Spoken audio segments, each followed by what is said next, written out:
যেমন পুরুলিয়ায় জল একটা সমস্যা, জমা জল বাস স্ট্যান্ডে। তিস্তায় দেখুন সিকিমে ভারী বৃষ্টি হয়েই চলেছে এবং তার জেরে জল বাড়লো তিস্তায়। তিস্তা বাজার, কালিম্পং এর তিস্তা বাজার একেবারে ধস নেমে বিভিন্ন রাস্তা একেবারে খানাখন্দে ভরে গেছে, রাস্তাই নেই। সরাসরি চলে যাব পার্থর কাছে। পার্থ, কোন কোন এলাকা এখন সব থেকে সমস্যার মধ্যে আছে? দক্ষিণ খটখটে, উত্তরে একেবারে অতি ভারী বৃষ্টিতে এইরকম অবস্থা। পার্থ,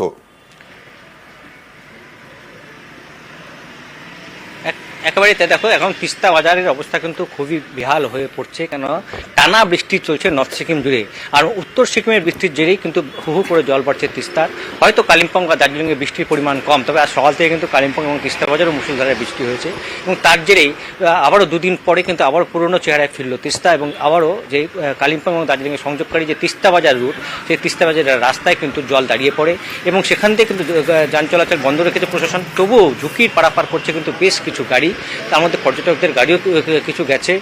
যথেষ্ট ঝুঁকির পারাপার, একেবারে ভয়ঙ্কর ঝুঁকির পারাপার আমরা দেখতে পাচ্ছি। নিউজ 18 বাংলায় আপনারা দেখছেন কিভাবে গাড়ি চলাচল করছে। আর এদিকে দেখুন বাংলা সিকিম 10 নম্বর জাতীয় সড়ক, অর্থাৎ লাইফ লাইন, সেখানে আবার ধস। এই দেখুন রাস্তা পুরো ভেঙে তলিয়ে গেছে।